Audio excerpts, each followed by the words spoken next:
Boys and girls, this is the Undisputed Era. Adam Cole, Kyle O'Reilly, Roderick Strong, and you're listening to Going In Raw, baby. This is Shayna Baszler, and you're watching Going In Raw. This is the knockout artist, Cassius Ohno, and you're Going In Raw. Hey, friendo, Steve here. And Larson. And welcome back to Going In Raw, the only pro wrestling podcast you need to be listening to right here at youtube.com/Steve and Larson. And available wherever podcasts can be found. Hit that subscribe button and the notify bell. Ding, ding, ding. You must Next had to your it. second cup of coffee this morning, huh? I did, but I'm still tired, but I'm just trying to goof my way through this. All right. We're also available on the Patreon. Give us money. We'll give you rewards. Ooh, America. Wow. We have a bunch of reward tiers over there, Larson. Starting at $1, you get your name right here on the show. I'm going to do that in a second. You also get the show ad-free. You get to download your podcast and RSS feed to your favorite podcast app that isn't called Spotify. And then we've also got $5 with a boatload of bonus content. 5 bonus episodes every single week. We did 4 last week. We're going to get 6 this week. I still have to make public that, or to post the Ask Stephen Larson that I forgot to do last week. So there's that. And then there's also... What are we doing today? Truth Exposed today? What is today? Thursday? Usually we do that Tuesday, but the schedule's a bit messed up since we took Monday off. So today's kind of a mess. Truth Exposed Thursday. We'll see. We'll see what we do.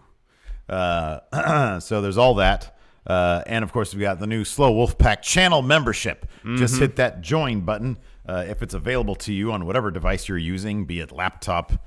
I mean, if you're watching Mobile, on the TV, you can't do desktop. it, so you're going to have to log into, like, whatever. It's $5, and you get access to all that bonus content as well.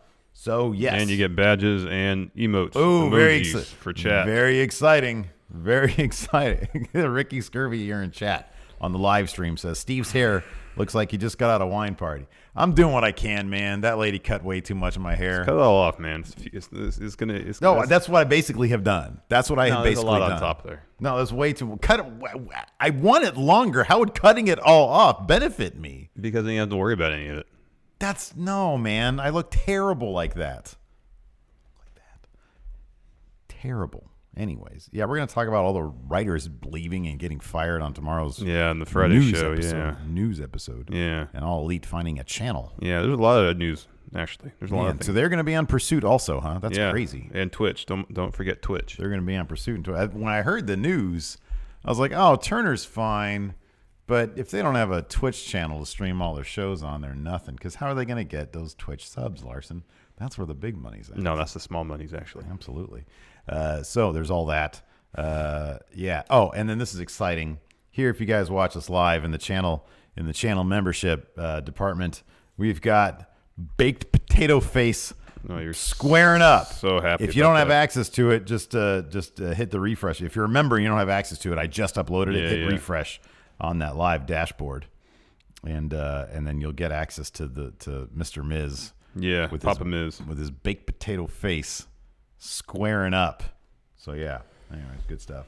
Oh, let me read some new patrons. Yeah, I think we got some new. We'll find out right now on 205 Live. Oh, let's see here. The Man 99, Mrs. Sacco, and DJ Booty Dan. Thank you all. Are all new patrons. New. Thank you very much. Without the Patreon, we would be nothing. We'd be nothing. We'd be a bunch of regulars. Be a bunch of commons. That's what we'd be. Ooh, those are nice, huh? Yeah. I can't, but the problem with those is that it fits like crap. Like it feels like garbage on your foot. I think because you have the mid, not the highs. I think mine are high. Well, I mean, the mids are high too. Okay. Well, I don't have like boots.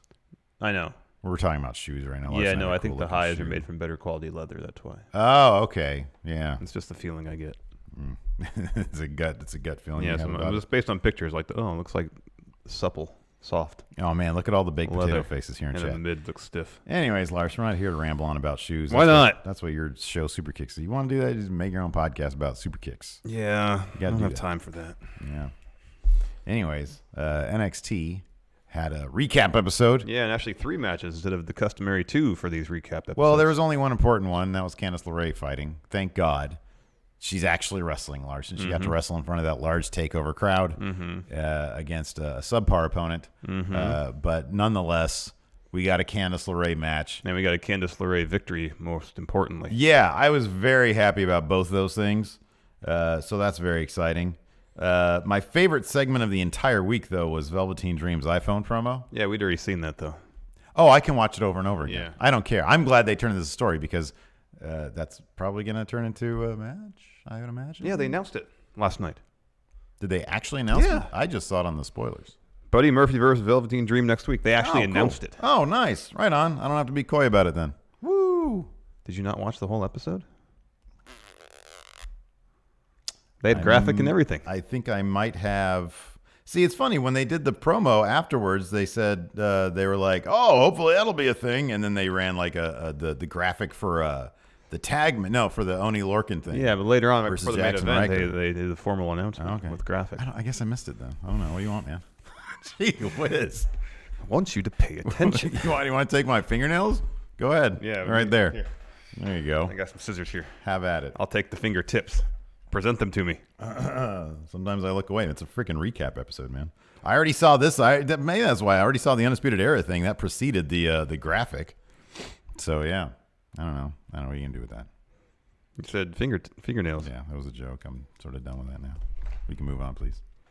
Anyways, NXT UK had that match was kind of annoying. Which Travis Banks versus Cassius Ohno. Dude, the Rubik's Cube. What the hell is that? I've never seen that before. How is that not a finish? I know, it should be. What? Like that was a pin right there. And I was sitting there, I was like, wait, really? That's not like have Cassius Ohno win that match and then have him do a thing. That was like the opposite of what Dragon Lee did to break Takahashi's neck. That was incredible. I know, I'd never seen anything like that before. That's a 3 count. That's like a 6 count right there. That should be. That was incredible. And then even Matthew from Botchamania, I was like, man, maybe I'm in the minority here. I was definitely going to bring it up on today's show. But then even he tweeted out, he was like, are you kidding me? And Travis Banks actually responded to him. Oh, what did he say? He said, well, it doesn't matter what he said. Something like, yeah, that's what I do as far as winning by roll-up or something. So why do I even care? Yeah. He responded, sorry, man. What is he supposed to say? I was told to kick out, man. I was told to kick out. Like, shoot-wise, it should be a finisher. Or kayfabe-wise, sorry, it should be a finish. We should do a top 10 finishing moves that really should actually be finishing moves that aren't being... A top rope Spanish fly. That should be a finisher. Give me a break. This Rubik's Cube thing, man, that's something else. Yeah, man. Oh, boy. Should really be a finish. And then we had a great grizzled young veterans whispered promo. Yeah, what the heck was that all about? I think they're in front of a lot of people. And it's kind of intimidating. That's just my speculation. Maybe. What's the deal now with everybody kicking out of Murphy's Law, too? No one ever kicked out of that. No, everybody's kicking out of it. Nomo. Remember Nomo? People figured him out pretty quick. Yeah. That's what it is. I think it was Daisuke, who we were thinking of. I swear, I don't remember that name. I remember Nomo. Yeah, Hideo Nomo pitched for the Dodgers in the early 90s. He won Rookie of the Year instead of Hall of Famer Chipper Jones. Early 90s? That doesn't make any sense to me. And yeah, I don't know if it's so much people figuring him out, but also with Daisuke, he had trouble like consistently hitting the strike zone throughout his career. He always walked a lot of people. So if he just lay off his breaking stuff and sit fastball. There was somebody late 90s, early aughts. Well, here's the thing. Daisuke had like this pitch, I can't remember what it's called, that no one could figure out, but then people figured out, if I just don't swing at it, he can't throw it for a strike. That wasn't it. He would strike the hell out of people with this crazy thing. Yeah, it was Daisuke. It wasn't Daisuke. It wasn't. I don't remember that name. What was his first name? That is his first name. What's his last name? I don't recall. Pitched for the Red Sox. I don't remember. He was later. He was like a late 90s. Maybe it was like mid-aughts. I don't know, man. I thought it was Nomo. No, Nomo was like early 90s. Yeah. Like 93. I believe you on that. Yeah, I know my baseball. There's somebody else, though. There was somebody else. I messaged Rory today to see if he remembers the incident between you and Hilton. Oh, really? He's not going to remember that. Did he get back to you? No, I don't even know if he uses Facebook. Matsuzaka. Yeah, that's what it is. That's what I thought it was. Couldn't remember. Daisuke Matsuzaka.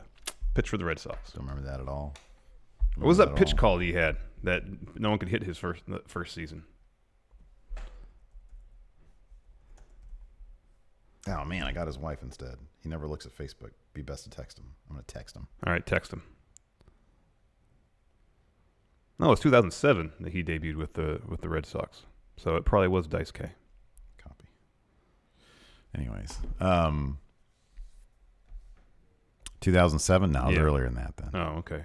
I don't know. Man. Hideo Nomo was way earlier than that. What'd you think of? Yeah, and then 205 Live, like you already said, we got a kick out of.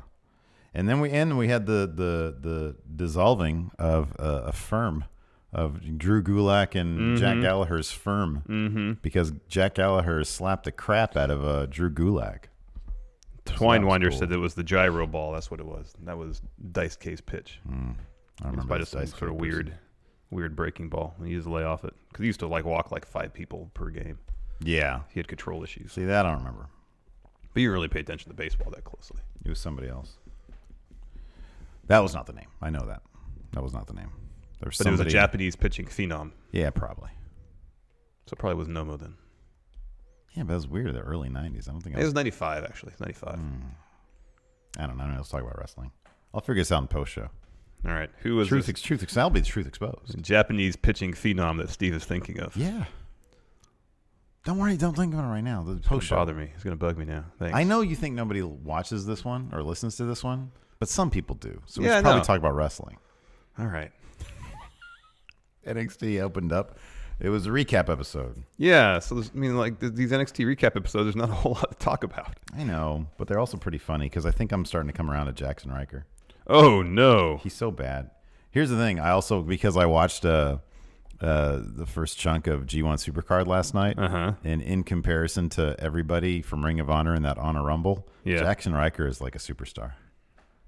What are they doing over there? I don't know. That's terrible. I don't know. I don't even know if I want to do a G1 review, a Supercard review. No, I have it in the notes that it's just our thoughts on the show. It's not a full review. Okay. All right. Because there's a lot of good. Yeah.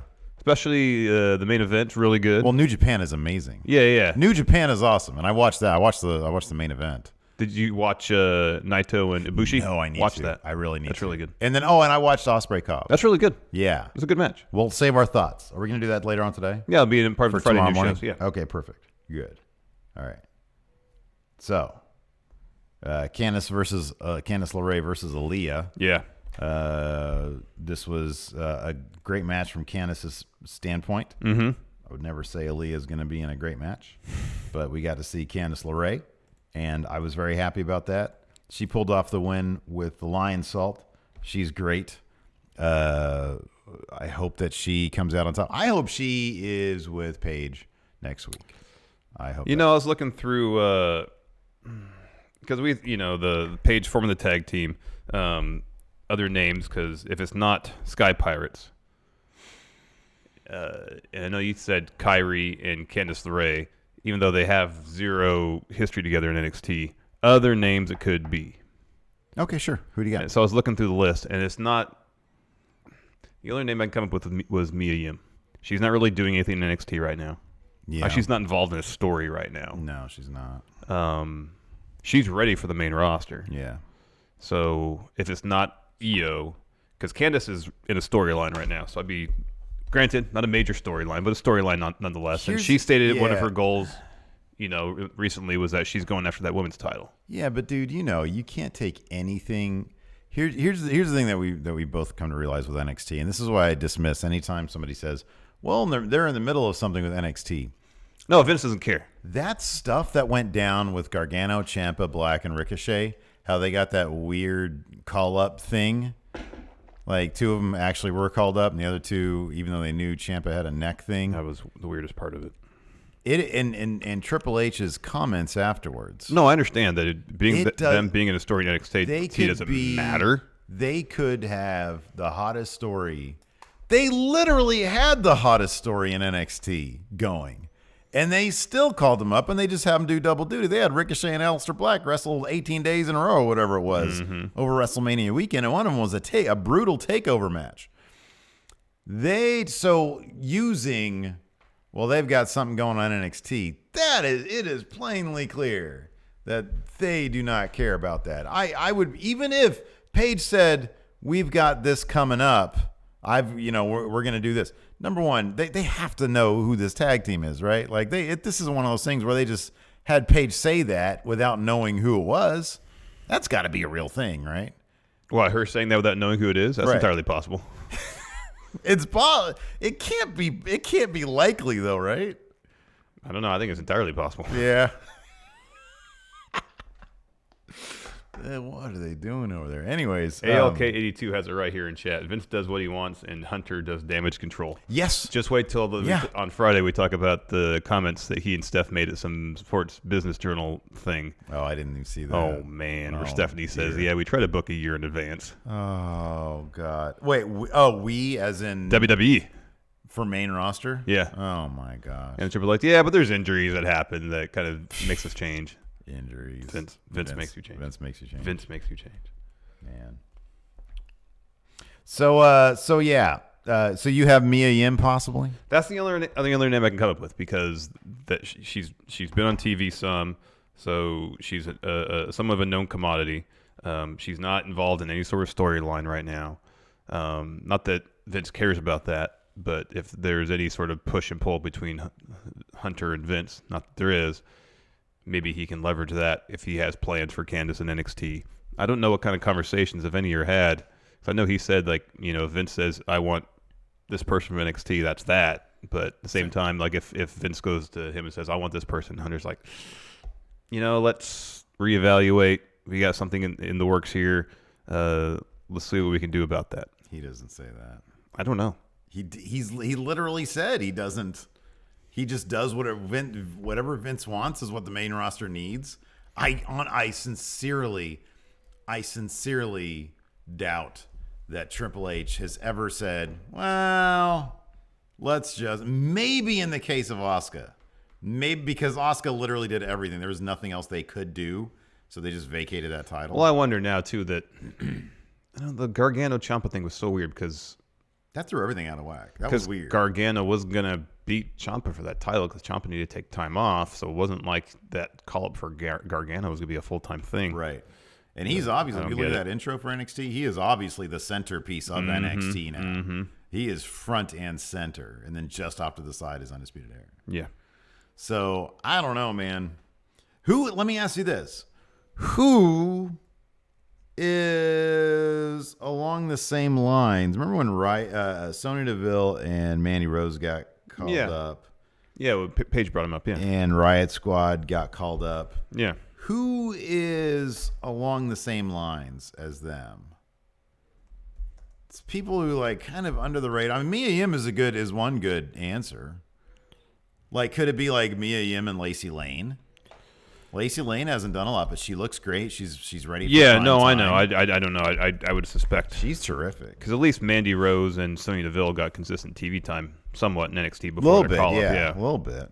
They were relatively known commodities to the NXT universe, whereas Lacey Lane, I think, has been on TV once or twice. Yeah. Apart from the Mae Young Classic. Yeah. So I don't know. Yeah, I don't know, man. I don't know. Like what they finally do something with Nikki Cross. Yeah, I was gonna say, what if it's somebody on Maine already that they're just not doing anything with? Because that's entirely possible. I don't know. Yeah, and there's Nikki Cross. Who else are they not doing anything with? She's like sort of the big one that stands out. It's going to be underwhelming. It's going to be Nia and Tamina. Yeah, probably. Just watch. What if it's Nikki Cross and, I don't know, Ember Moon? That's a weird pair. That is an odd pairing. Ember Moon could be one of them. What if it's Ember Moon and Mia Yim? Wouldn't that be cool? If it was That'd be a person cool. from What Maine if it and was from Ember Moon and Lacey Lane? Oh, man. That'd be the best designed team. They look like comic book characters. That'd be awesome. Yeah, we'll see. We'll see. It'll be a surprise come Tuesday. God, what if it's Aaliyah and Vanessa Bourne? That's like worse than the Brooklyn Bells. Yeah, I like Vanessa Bourne though. Yeah, I like her too. She's got a good presence. Yeah. Aaliyah's just no. She's been in NXT for a long time too. Velveteen Dream's iPhone promo officially on TV. We had seen this when it happened, but he's on his phone. I don't know if you, did you mention that Candice won with a line salt? Yeah. All right. Velveteen Dream was backstage at Mania. The thing that I loved about this is that, so obviously it felt like, okay, this has to lead into a match, right? But the nature of it felt so real. They did a really good job just making this because Velveteen Dream's on his phone, and then in the background you see Buddy Murphy walking with what looks like maybe a PA person or some Yeah, it's sort right of after handler. his Mania match, yeah. Right after his Mania match. And he starts to walk by and he just sort of flashes the peace sign like, oh, I'm ducking into somebody's video really quick. Velveteen Dream says, yeah, he's the guy who couldn't handle the spotlight at WrestleMania. And then Buddy says, I just went out there and stole the show. He's like, what? He's like, yeah, you couldn't handle it. That's what I'm telling people. And he says, no, I'm the one who just stole the show. I'm out there stealing the show. Oh, you want to see show stealing? Look up WWE Network, Matt Riddle versus Velveteen Dream, and you'll see show stealing. Mm-hmm. Where's your title? Mm-hmm. Oh, I was dying laughing when I saw this. I aired this thing a couple times. That was hilarious. So, yeah. Evidently, according to Larson, later on in the They did announce it later on. It was announced that's going to happen next week. It's right there. I wrote it down. Spoilers. Well, I don't know. That maybe you were just reading off spoilers here. No, I wouldn't do that. Yeah, man. Not in the official notes for the show. And then Adam Cole wins all the titles. Well, I wish. That's my fan fiction. Yeah. Next, they showed a video of Kushida signing his contract with NXT. It's very lovely to have Kushida here. We've been having an eye on him for a long time. In fact, we were sending feelers out during his contract at New Japan. Oh, Ooh, dear. That's tampering. That's called tampering. Regal, you can't do that. Oh, dear. You can't do that. So he signs a contract. That's pretty much it. Yep. Next, Danny Birch taking on Jackson Ryker. Okay, tell me why you're coming around to Jackson Ryker. I don't know, because I watched that. Well, no, I watched this before the Ring of Honor thing. I don't know. He just looked really cool. He looks great. He's got a great look to him. He looks great. He doesn't He's really huge, do he's anything in the jacked. ring. No, he doesn't really do anything in the ring. But maybe that's... And Maybe that's I'm not sure if this is working all in Impact. Maybe it's a situation it's like, hey, you're a huge muscular dude. Fight like a huge muscular dude typically fights. Yeah. You know, sometimes they'll do that. They'll say, hey, this is your character. This is your build. Fight this certain way. Yeah. Because that's fitting your character. That could be. Here's the thing I firmly believe about NXT. Ever since I saw Otis have a 5-star match against Ciampa, it wasn't a 5-star match. No, it was a really good match. It was a really good match. Yeah, it was a good match. I'm pretty much convinced that the point of NXT is just, you know what, these guys with a couple of years of training, anybody can have that match if you have enough preparation and the right opponent. Yeah. You know, I kind of think that's the case. I think that Jackson Ryker can probably be brought to a 4.5-star match. Yeah, this is a pretty entertaining match because Danny Birch is a hell of a worker. Yeah, Danny Birch is great. And I like that every week his trunks seem to be getting higher. A little bit higher and higher and higher. Because he's older and older. No, but the Forgotten Sons is the same guy who says, do unto others. I don't know if he's one of the members of Forgotten Sons. No, I was going to ask. Do you think, is that the same guy who says, one and only? Maybe. I don't know. I don't know. Probably There's all those is. shrieking pinch harmonics in the beginning of their song, and it's like it's too much. It's like someone screaming at you. Yeah. That's sort of the Forgotten Sons. They come out and they just start screaming at Well, everybody. it's like, here, give us the attention. We're forgotten. Give us our attention we think we deserve. What do you think doing to others? I mean, I know how the rest of that goes. As Yeah. you would be done to you, whatever it is. Do unto others as they would do unto you. Yeah. Well, do So, unto others as they would Forget other people the way they forget you? Yeah, I guess so. Yeah, okay. So they shouldn't remember anybody's names. Oh, is that their It's like, who are we fighting tonight? Who is this guy? All right. Who else is the NXT champion, Johnny Gargano? Who? What? What? Forgot I know who that champion. was. I know that word. I think I remember who that was. That actually sounds like me. So yeah. This is fun stuff though. Yeah, Oni Lorcan was out there facing NXT, heel on 205 Live. Oh, it's awesome. At one point, he takes out Cutler and Blake to give Birch, or to even the playing field for Danny Birch. Nonetheless, though, Jackson Ryker picks up the win with the move they were calling a Widowmaker. It's like a sit-down chokeslam. Yeah. And then after the veteran wins, he goes for another one. Oni comes in to make the save and just starts slapping the hell out of all the Forgotten Sons. I love that. He was taking care of business out there. Yeah. Just slapping the But crap soon out enough, of those the guys. Forgotten Sons overtake Oni, beat him down to Forgotten Sons stand tall. They will not be forgotten. Do unto others. After that, Bell backstage after recap. Shayna Baszler, she gave an interview, and she said, "No, none of the girls back there are gonna take this title off me. I'm champion. I'm never losing this title." I'm never losing this title. And then we had a Peter Dune interview backstage, and he was asked, "How do you feel?" And he just says, "I will get a rematch." I will get a rematch. And that was it. And then the Undisputed Era video where Adam Cole is yelling at Roddy. We've seen countless times they aired. This is all stuff that was on WWE.com that if you actually pay attention to their Twitter feed, you've probably seen already. Yeah. Especially if you're us and everybody in our notifications will send us the videos because we have an awesome community. They love to share. They do. Next, the announcement: Buddy Murphy and Velveteen Dream next week, and then main event: Street Profits taking on Eichner and Bartel. This is a heck of a match. This is really fun. This is a really fun match. This is cool.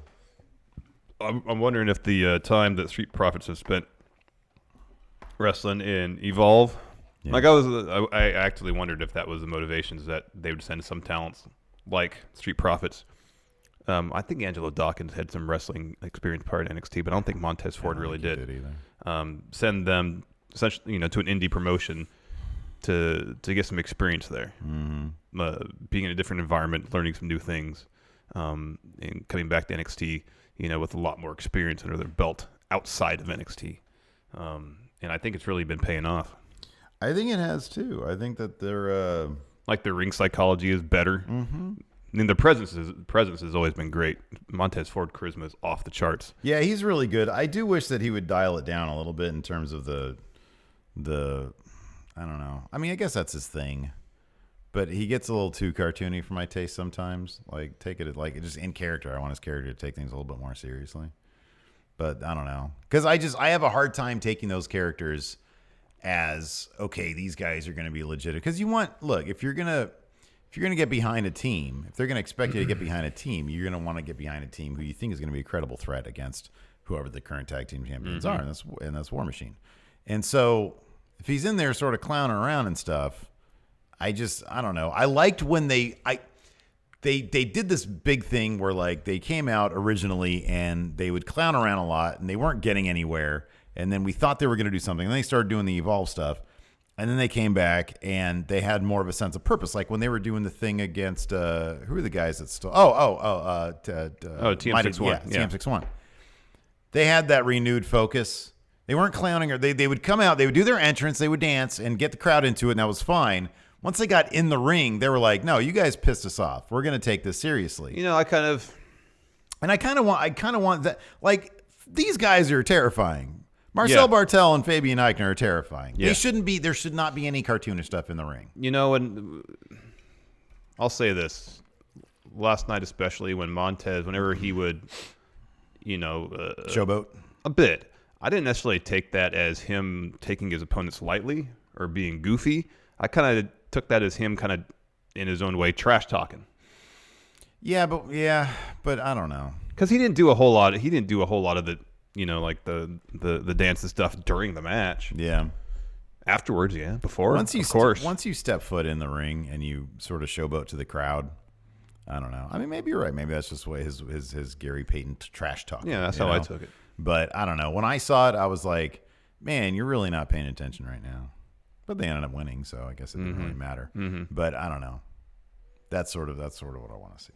I mean, to be fair, there's pretty much nobody in NXT's tag division right now is a credible threat to War Raiders, the way they're booked. Well, outside of Undisputed Era. Well, I don't know about them right now. Yeah, but they're, you know what I mean. They're the types who can always get back. Yeah, kind of. But that's the way they've been booked of late. It doesn't inspire a whole lot of confidence. When Johnny Gargano can take out 3 of them all in one shot, I get what you're saying. Yeah. Yeah.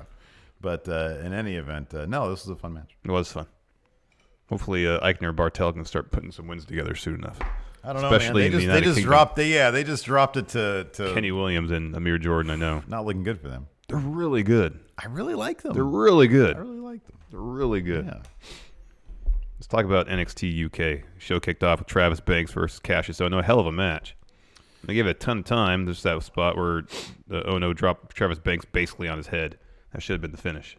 It really should have been. It should have been the finish. It really should. You know, this reminded me of, didn't Cassius Ohno fight Darby Allin in Evolve? Yeah, I think so. It kind of reminded me a little bit of that. It was like just a really big. I know like Travis Banks is a little bit bigger than Darby Allin, but I see a lot of like I think it was in PWG Darby Allin would take on what's his face was that big dude Brody King. It was really really fun matches. Maybe it was in Defy. I forget.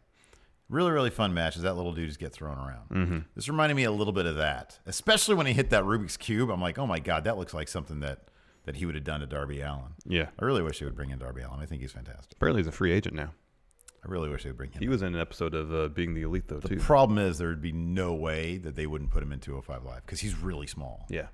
But if he went to All Elite, there's no cruiserweight He'd be division better there. off in All Elite. Yeah. He really would be. And they could bring in Priscilla Kelly too because they're a thing. But no, it was fun. It was like Cassius Ohno basically kind of tossing around Travis Banks and Travis Banks trying to counter that. Yeah, and Ono started working over Travis Banks' right shoulder, which he had previously injured at some point.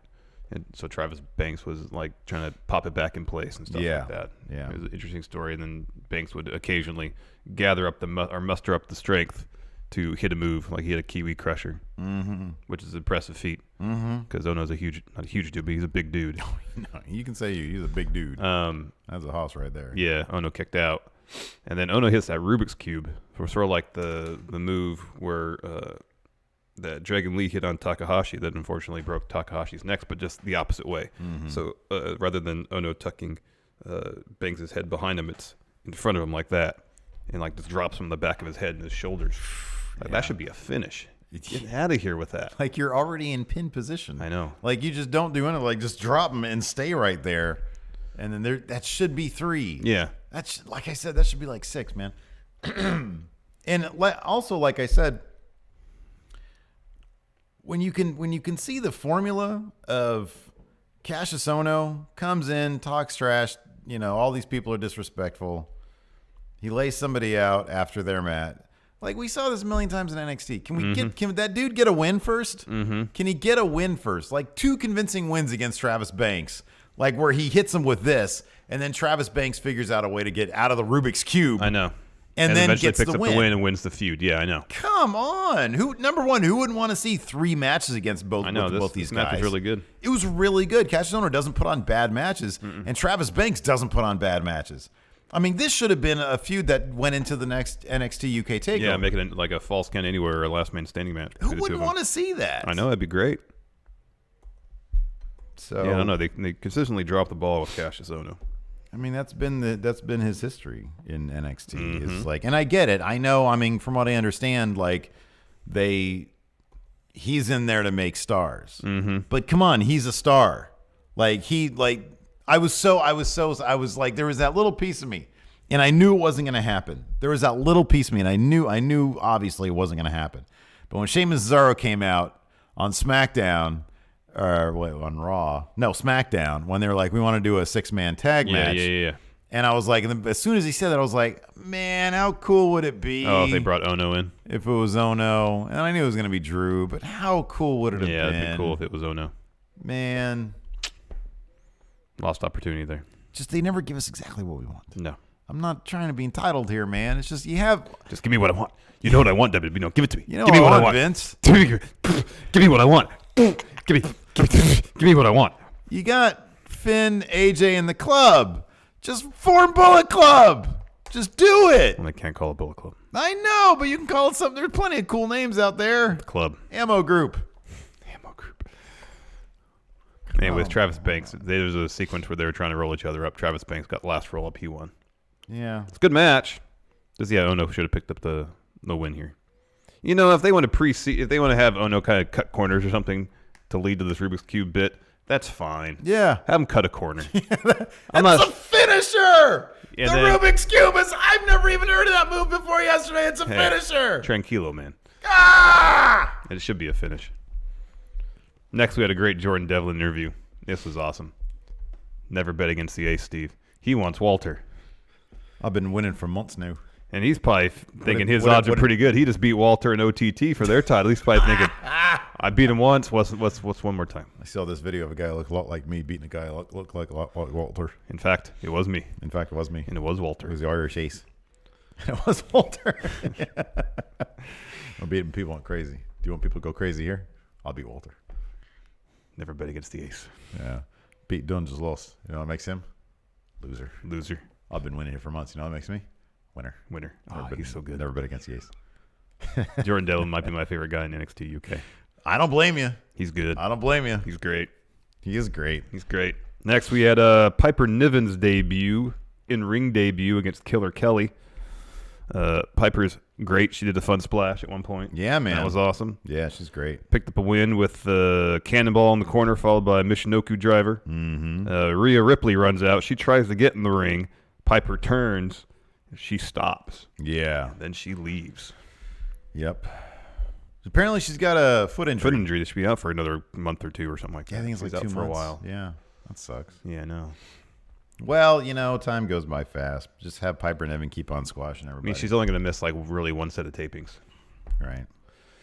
Next, a brief Mustache Mountain interview. They were at WrestleMania. This, honestly, it just felt like a fly on the wall. Like, I know the camera was right there and everything, but it just felt like Radzi was talking to Trent. Because they were saying, did you fly first class? Yeah, right? Exactly. Yeah. We'll put in a word for you, get you sorted. Let's go mix it up with the boys. Yeah.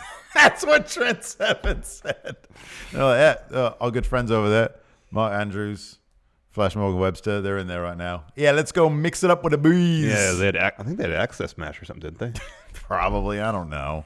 This was give these guys a network show. Yes! Yes! Yes, yes, yes. Yes, a million times. Get it over with already. Give a network show. Let's go mix it up with the boys. Next, grizzled young veterans promo.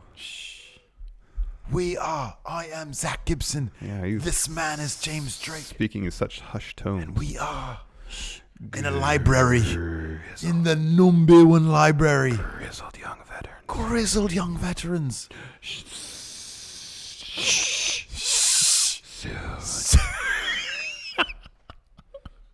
Soon to be recognized as the quietest tag team in all WWE. Essentially just calling out everybody. Listen, So it means they're going to get Kenny Williams and Amir Jordan. I should be at home watching football. Liverpool. It's the back end of the Premier League. But Back end. Johnny Sid Scala, dragged us out here to the States. Now we have to do this. Soon. Shh. Sorry. All right, next we had Jack Stars versus Joseph Connors. Gee, I wonder who won this match. Joseph Connors did. Joseph Connors won this match. Joseph Connors won. Before this match went down, did you know who was going to win this match? Joseph Connors. I knew Joseph Joseph Connors was going to win. He's going to hit Don't Look Down, and then he's going to win. That's exactly what happened. He did it. He did it, He man. did exactly I that. feel like it's more competitive than it probably should have been. Hey, but they're doing the Crisis of Confidence. Like, the commentary was really pushing. Man, he lost against Ligero. Wow, Connors is kind of garbage after these. After talking a lot of a pretty huge game, he comes in and drops a bunch of matches in a row. Man, he's garbage. Oh, he won. Slightly better than garbage now. He beat Jack Stars, the guy who's best known for having his chest annihilated For by having Walter. Walter's hand imprinted in his chest for weeks. He's slightly less than garbage. I like Joseph Connors. Me too. I think he's great. This odd booking. Slightly less than garbage. This weird booking. Oh man! After that, we had another Dave Mastiff vignette where Yeah, he he was said talking about how his dad was like, "Hey, be tough guy. Don't be sensitive." he never said "I love you," but I know he did. Are you sure about that, Dave? Are you sure about that? Yeah. Maybe he didn't love you. I don't know. Maybe he loved Eddie Dennis more. Hard time believing that. Where's Anyway. Eddie Dennis? He's on his. Did you say to take some sort of exodus or something? Yeah. No, he's hurt. He's hurt. Remember, he tore some muscle. Yeah, but it doesn't mean we can't still get some great promos from him. Well, promos. Yeah. Main event. Kind of shorter than I thought this match was going to be. Ginny versus Toni Storm for the NXT Women's title. Yeah, dude. Here's another one of these that like they have, and they even did like a little video package talking about their history. Like it goes way And back. Commentary referenced the Progress title Yeah. match. Yeah, They were like, it was a good match. yeah, it was a good match. I just feel like this should be like a real an actual feud type thing. Yeah, I do too. It seemed pretty definitive though. Yeah. But that sequence where they were trading submission moves, which finalized with Tony doing Ginny's kind of like surfboard type submission. Yeah. I thought that was pretty cool. Yeah, no, it was cool. It was a good match. Yeah. And the finish saw Tony catching Ginny's Rana attempt, hit a powerbomb, and then Storm Zero for the win. Yeah. It was a good match. No, it was a really good match. I just want more. Agreed. I want more. They said, I mean, that's sort of the thing. I don't know, man. I don't know if it's just because I have, and I'm not going to claim to be at all even close to an expert on Progress or anything, but I know enough to know that, like, man, these two are killer with each other, and they really should just do a lot more with them. Yeah. That's my thing. Yeah. 205 Live was it was a decent crowd. It was the SmackDown After Mania crowd. Oh yeah, there was for the main event there was a 205 chant, man. They were into it. Yeah. They were Kicked into off with Jack Gallagher versus Humberto Carrillo with Drew Gulak on commentary. And of course, Aiden was pressing him on, hey, is Humberto cool with you? Like, why should he respect you? He was doing fine. Yeah. Before, and now you're trying to make him not do high-flying stuff. Yeah. And he said at one point, I think you'd rather have him listen to you and lose than wrestle his way and win. Yeah. And I think Drew more or less said, well, yeah. Yeah. Yeah. Anyways, so towards the end, Carrillo goes up the top for his finish. Drew gets off commentary, knocks him off. DQ. He goes in the ring, takes his shirt off, and starts beating the heck out of Carrillo. I think Drew saw it as a teaching moment. He's going for a punch. Jack Gallagher grabs his hand, looks at him, and lays him out with a headbutt. Yeah. So they're finally breaking up Gallagher and Drew. That's good. That is good, because this was good. doing nothing for Jack Gallagher. No, you're right. It was doing nothing for him. So that's good. And it really wasn't doing anything from Drew Gulak. That dude should be in the title scene. Yeah. Like, it's 205. Tell me, why is Drew Gulak not in the title? This is weird. Should be in the title. A couple times. He should have, that time when he was about to turn face on Enzo. That was a perfect time to do it. Yeah, I know. He was red hot right then. Yeah. Yeah.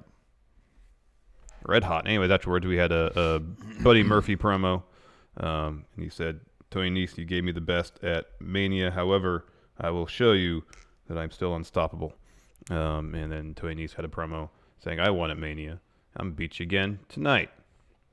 Backstage, we have Drake Maverick and Oney Lorcan backstage. Cedric just barges on in. It's like, I thought this meeting would be about my rematch with Oney. Yeah. And rather than have two matches, I just thought I'd come in and interrupt this one. Mm-hmm. Yeah. So I guess they're going to have a match next week? Is that what was determined? Because Oney said, what'd you say to me, Cedric, when my debut here in the tournament? That one day I would be running this division. And as the saying goes, to be the man, you got to beat the man. So we'll find out next week if I can beat the man. Yeah.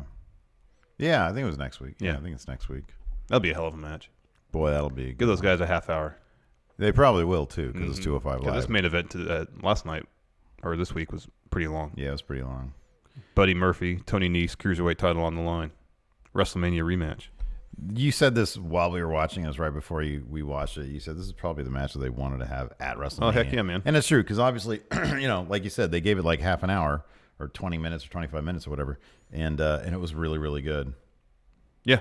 Rather as opposed to, 10 or 12 they got at Mania. Right, exactly. Early on, Buddy lands after jumping over Tony Nese and starts selling like he's got a knee injury.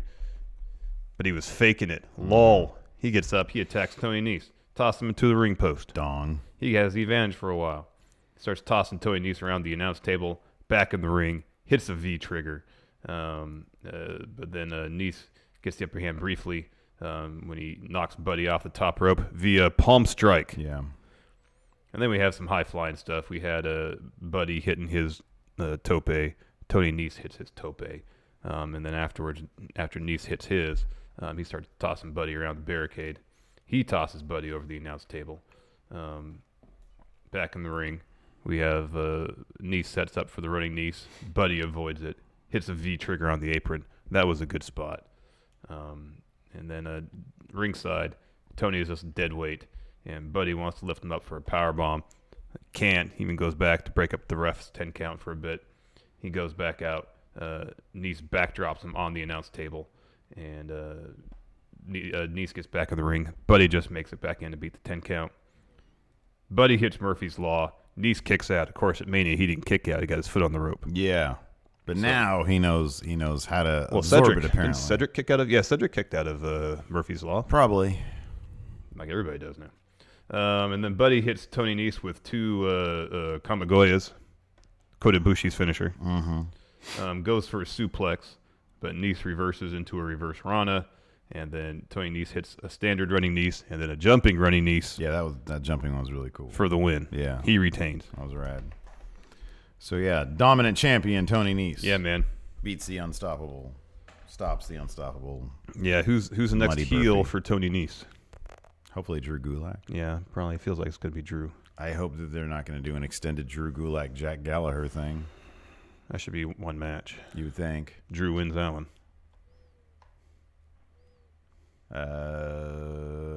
Wouldn't it be interesting if Carrillo helped Drew beat Gallagher?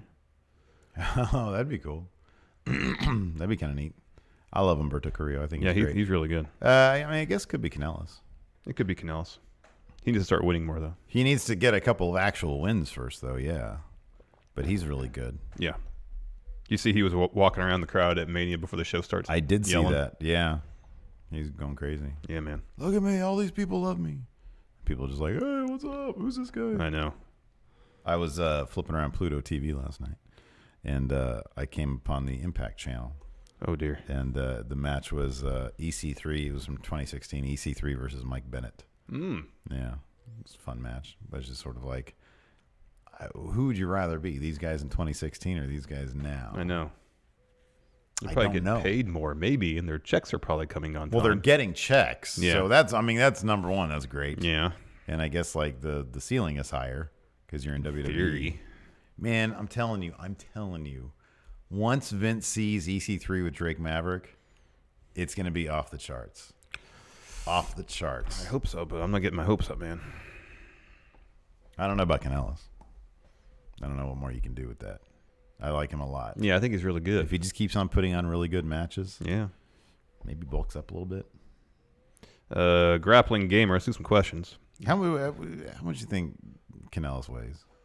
He's kind He's of probably actually around 205. yeah. He should just like His upper body is massive and jacked, but his legs are kind of thin. he should like really pack on. He the needs to weight. get those. He needs to get some tree trunks for those legs Yeah. of his. Yeah. If he packs on and he's like 230, and it's like obvious why is this guy even close to being in 205 live? Then he'll just size himself out back up to the main I roster. wonder how tall he is. I think he's like 5'11" or something. 5'11", 200. Yeah. So just maybe like grow a couple inches. Well, I don't think the height is an issue because That's impossible, anyways.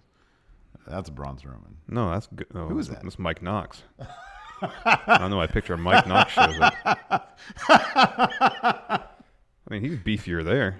Yeah. Bennett is. This is the bulk up, man. I'm telling you.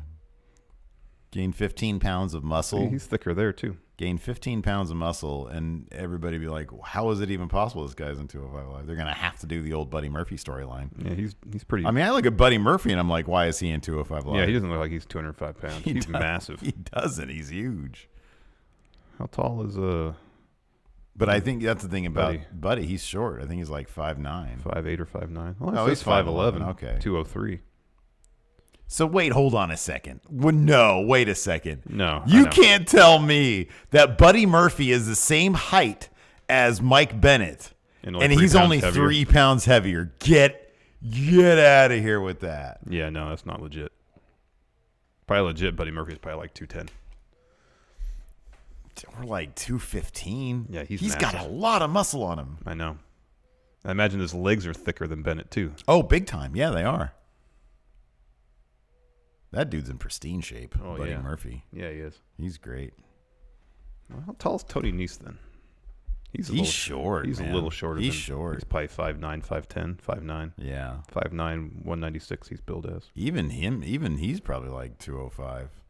Because he's thick. He's a thick dude. Not Yeah. thick. No, he's probably about. He's got a lot of He's muscle. probably on about 200. I wouldn't be surprised if Bennett's a little heavier than 200 what they bill him as. him. Yeah. Let's take some questions. Okay. What do you say? Grappling Gamer, good morning, you marks, and good morning, Friendoverse.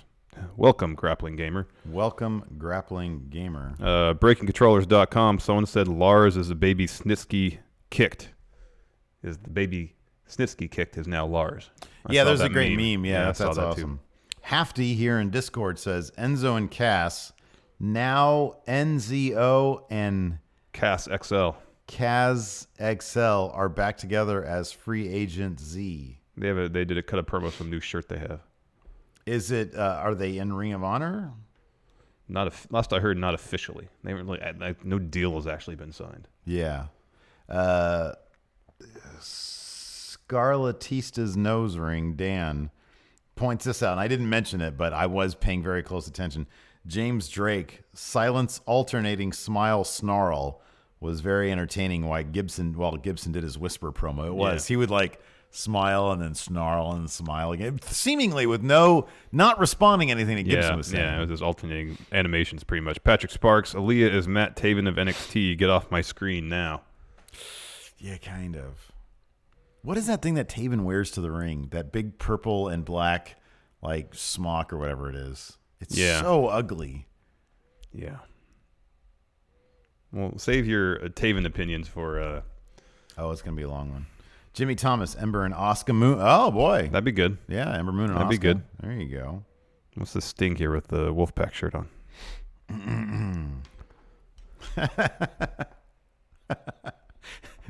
So Scott Steiner's Mike Skills says, guys, I don't want to say you're getting ripped off, but you totally are. In WWE Champions mobile game, new character Wolfpack Sting is totally wearing a slow Wolfpack shirt instead, so go get your royalties. It's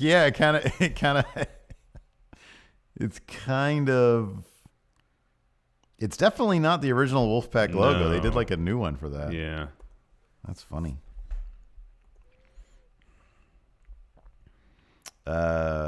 Jimmy Thomas suggests Arya Daivari is a potential heel. I mean, that's a good win for Tony Nese right I there. like Arya Daivari too. I think he's really good. Yeah, and there's no threat for him taking that title off Nese. That's for sure. Did you not do a question thread on Patreon for? Yeah, I did. It's a ways down because it went up like on Tuesday. Gotcha. There it is.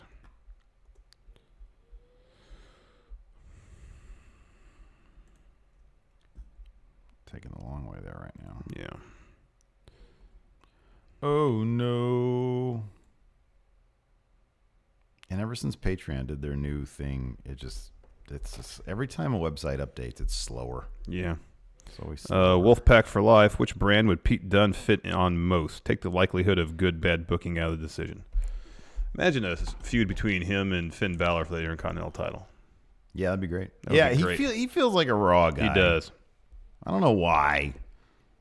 Feels like a Raw guy. TNA for life. Am I the only one hoping Gulak gets moved to SmackDown next week? Oh, boy.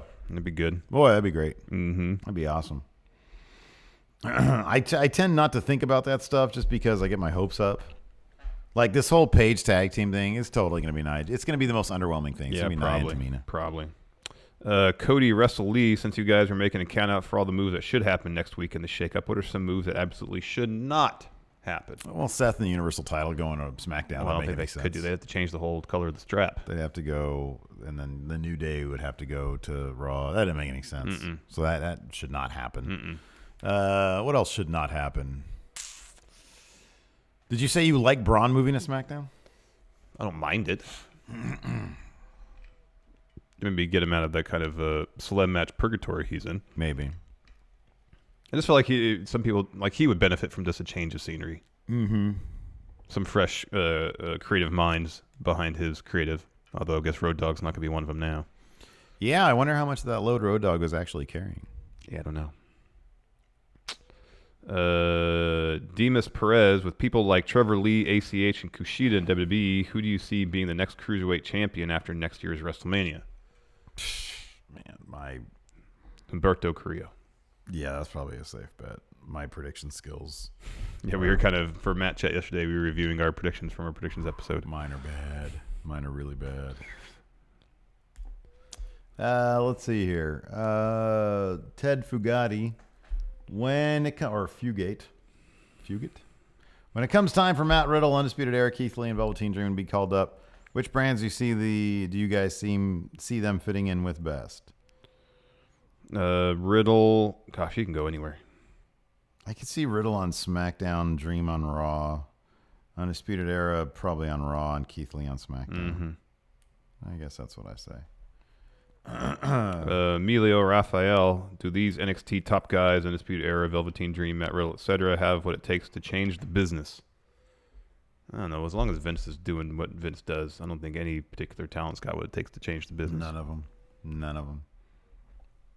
I don't even know, like, in what, I'm not being snarky here, but in what way? Like, what do you mean change the business? I don't know that. I don't know exactly what you mean by that. Master of Memes, Blake Whitehouse. You guys want more talent on 205 Live, but at the same time, you don't want good talent to go there because it's beneath them. How do you make a compromise? I think a guy like Humberto Carrillo is a good case where the guy's got a load of talent. Yeah. But he doesn't have the brand that, for example, Kushida does. Because, like, if Kushida goes to 205 Live, you're like, this dude, Kushida did everything in New Japan. You're putting him on 205 Live, where it seems like, you know, there's been a handful of examples of wrestlers on 205 Live who succeeded there and got moved up to something else. Kushida should be in the position where he gets moved up automatically just based on his resume. Humberto Carrillo, I'm not familiar with his work he did as Ultimo Ninja, but he was in NXT for a bit, had a few matches there, got moved over to 205 Live, and on 205 Live, he'll get to build his brand there. So you need guys like him who are young, who have a little bit of name recognition, but who aren't already pretty huge stars in their own right. I agree with that completely. Yeah. I think if you've already been on, number one, I think if you've already been on main roster and you've had, like, Finn Balor, he's obviously under 205 pounds. He's a huge star. He should not be on 205 Live. I agree with you completely. 205 Live is a great place for you to go, as you like to say, build your brand. Mm-hmm. And then, you know, since the roster there is smaller, you know, if you're in NXT and you're under 205 pounds and you're not getting opportunities for TV time, it would probably benefit you to go to 205 Live. Yeah. Just to get some exposure. Yeah, but a guy like Gargano should never be on 205 Live. He's already built like a legend in NXT. Yeah. And then he's going to go on 205. No, you don't do that. Cult of False Reality. Should Riddle or Velveteen Dream be Kushida's first feud? I don't know what they're going to have for his first feud. I know it is for his match. Yeah, I know what that is too, but it's not that surprising either. No, it's not. Oh, that's a good question from Cult of False Realities. McIntyre versus Gibson in a promo off. Who wins? Oh, it's easy. It's Drew McIntyre. Gibson, give me a break. Gibson's great on the mic, dude. Let's see here. Thomas Dunnigan. In order of enjoyment, rank 205, NXT, and UK. What would make either of you not watch any of these shows? I'm just wondering because ever since Mustafa Ali moved to SmackDown, I've yet to watch 205 Live again. Yeah, there seemed to be a bit of a hiccup when Mustafa got moved up to SmackDown on 205 Live, but I feel like they've come back around. They've really done a good job of getting their stories. It was just a massive hole when he left. Yeah. Even though he wasn't really involved in anything major at the time. Yeah. You just knew every week he would be there and put on the best match of the night.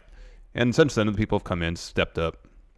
They've gotten the creative back to where it was before he left, and it's a pretty enjoyable show. NXT is tops in terms of enjoyment factor for me. Yeah. I'd probably say for me is NXT 205 Live and NXT UK. If I didn't do this for a living, I find it hard to believe that I would watch 205 Live. I just find the stories the least interesting there. And the personalities the least interesting there. For me, the most interesting personalities are probably a wash between NXT and UK. So I'd probably, on any given week, it's either NXT or it's UK that I find most enjoyable. Maybe if they actually book Ono's Rubik's Cube move as a finish, I'll be more invested in NXT UK.